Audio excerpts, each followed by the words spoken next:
Well, hi there. My name is Kim Tsoukalas. I'm Network in Action, Twin Cities franchise owner. I have a member with me today. Her name is Tammy Olson, and she is the owner of Northwoods Virtual Solutions. Hi, Tammy. Thank you for joining us today. I'm Hello. glad to be here. Hello. Hello. You have quite an impressive background, and you have a great story. Why don't you share with our viewers a little bit about, your story, your background? Go right ahead. Absolutely. I'm happy to be here. Thank you for inviting me to have this chat with you, Kim. I was very, very blessed. I'm grateful. I had a really nice run in corporate America. I worked for a number of different companies, and I progressed in my career to a point where I had a lot of visibility to important business verticals. And so working across different industries, I really did find a sweet spot in client retention and stakeholder engagement and operations. And through doing that work and working with great companies, I would have, conversations with people in my social network and my friends. There were a lot of small business owners that I knew, and we'd be talking shop, and they'd tell me about challenges that they were having in their business or things that they were running into. And it was so easy for me, and it was fun for me to kind of tease out, more about those challenges they were having, and then offer some thoughts based on my corporate background. And so oftentimes we don't go into business because we love all things that are business related. We go into business because we want to do something very specific. And so I could bring this extra lens or another lens to look through, and they'd be like, I hadn't thought about it that way. That's super cool. I bet I could apply that in my business. And these conversations were happening over and over and over throughout the years. And a number of times it was suggested to me, gosh, you could be some sort of advisor. You could do some consulting work. That would be really helpful. And so I did get to a point in my corporate career where I thought, if I'm working this hard, I think I'm going to build something for myself. And so I doubled down on being able to really help small business owners by applying what I had learned in a corporate setting. I branched off a little later in my career as well, but I felt like the foundation that I built really prepared me to even be better at what I was doing today. And I find nothing is more rewarding than working with entrepreneurs and business owners. It's so fulfilling. And I know everyone that's been working with you just speaks so highly about the services that you provide. And it's really apparent that you love what you do. And that's why you are so successful, Tammy. Share with us why you love it so much. I love it because I get to kind of use all of my corporate experience in all those different areas that I mentioned, but I'm also naturally curious.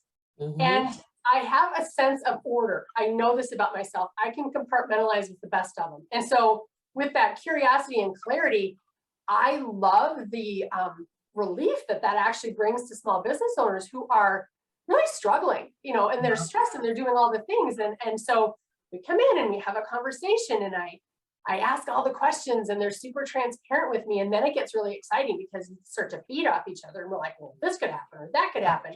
And I want them to be able to be efficient and to be less stressed and to be able to scale if that's what they choose to do. And I tell people, I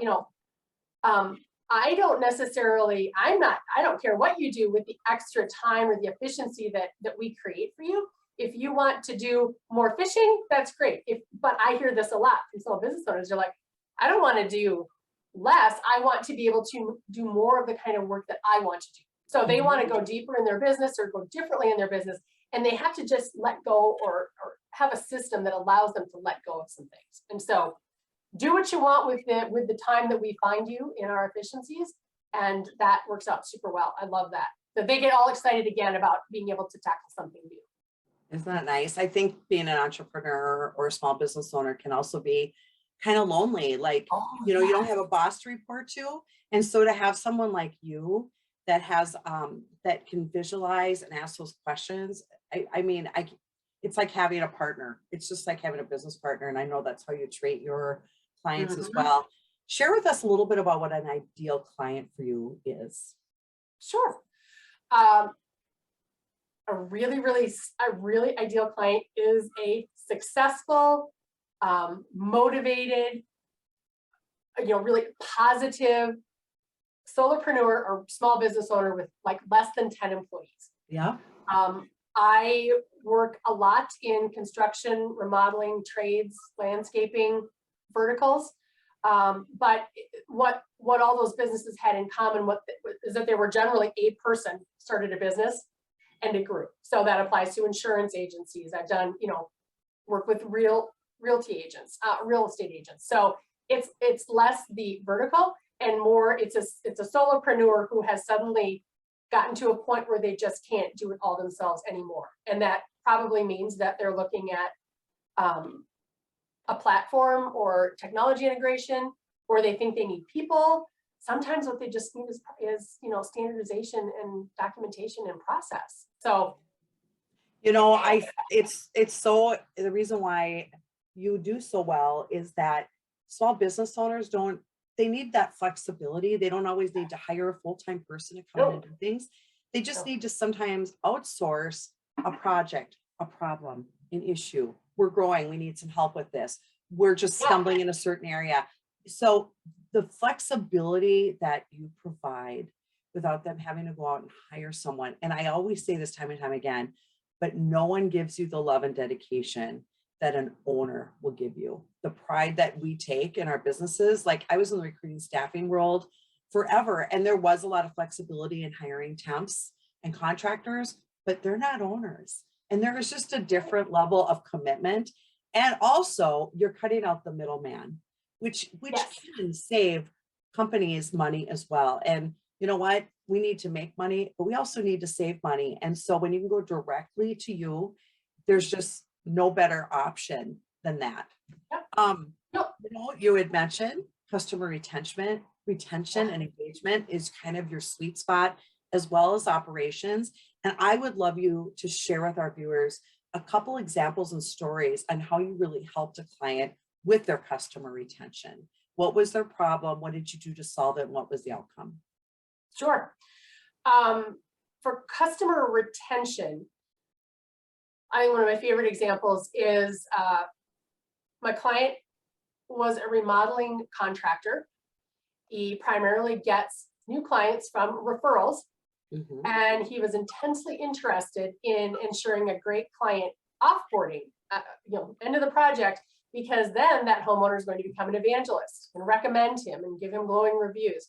And if you also think about someone like a remodeling contractor, unlike a hairdresser or a restaurant or something where there are dozens of opportunities a day to get a Google review, right? Depending on the size of a remodeling contractor, they're going to do 10 or 12 projects a year. You got 10 or 12 chances to get it right. So it becomes even more important that the end of that project goes well. The challenge is offboarding any remodeling or renovation client is tough because the end date can linger, right? There's always a door on back order. There's something that still needs to be installed. Like it's really hard to say that this project is over. And so what we did with this particular client is developed an offboarding plan by, first of all, defining what's going to be the end of the project. And there may be a doorknob left standing, there may be something, but we're going to set an expectation for the client. This is the final walkthrough. You get them when it's kind of the big reveal and everything's done and it's the cleanest it's ever going to be, and it's as unlived in as it's ever going to be. And that's when everyone's excited and happy. So you have that walkthrough. You have a presentation of some kind of thank you gift for that. And at that point, not in a creepy Yui way, but that's the logical time to say, because you're already reading the client, how can I, would you be happy to share a review with me? And there was a track that we used for that. We had a QR code, and they would stand there with the client and the client could say, sure, or they literally click the QR code right then and be able to do a Google review. We also had a referral process for them. So that was awesome. It worked out well every single time that we actually went through that process where there was that very specific final walkthrough, hand up a gift, have the conversation. Right. That's great. How about an example of an operations issue? Different remodeling contractor. He'd grown significantly and had found himself, like many of us do, working 7 days a week. And by his own admission, he was dropping balls, he was missing deadlines, he was always worried that he'd forgotten to do something, he'd forgotten to order something, he'd forgotten to get back to a sub.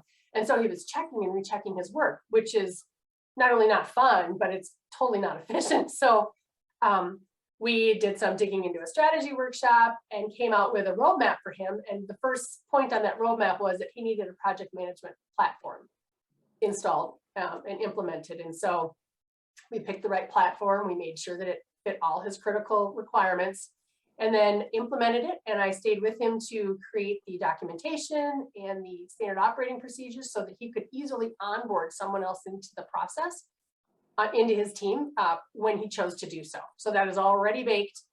And a year out, and it's hard work because there was a certain amount of effort that, you know, he had to put in. Yes, I was there with him, but he had to do some heavy lifting too. And so I know with, you know, it's kind of a burdensome thing to tackle. And a year later, on the year anniversary of his implementation, I said, so it was a lot of work. Tell me how you're feeling.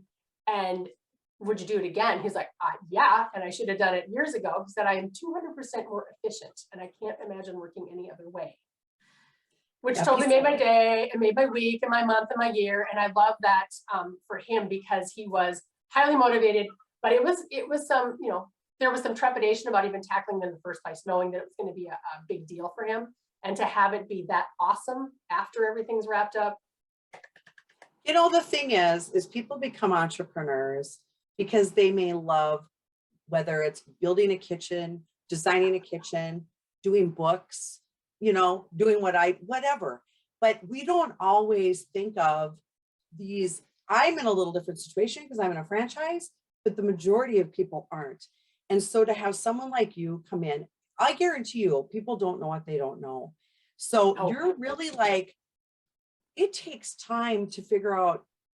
I mean, you're a one-stop shop. Basically what I'm trying to say is you're a point of contact that if you're not the person that is, you basically, because of your extensive network and your knowledge, I think a lot of business owners don't even know what they don't know. They don't even know half the time what they need. And so you're there to help sort that out, assess that for them, and also get the right people in place, even if it's on a project basis or bookkeeping or a marketing person or an IT person, or find the right softwares that are going to make them more. There's so many things that you can do. So I highly recommend that you take the time to talk to Tammy. You know what? 9 times out of 10, you're not even going to realize that you need things to be. I mean, it's baffling out there. Every time I turn around, I'm like, wow, there are so many tools out there that we can use that can make us more efficient. And there's so much flexibility in working with you. So I highly recommend you set up a time to talk to Tammy. And Tammy, if someone had questions or would like to know a little bit about more what you do, what are the best ways for them to reach you? Sure. I'm direct connect, baby. So if you want to reach me, I am easy to get to. It's Tammy, Tammy, at nwvirtualsolutions.com. You will get right into my inbox and we'll have a conversation. Awesome. Well, I highly recommend it. Tammy came highly recommended to me from a valued source, and she's been in my groups for a long time.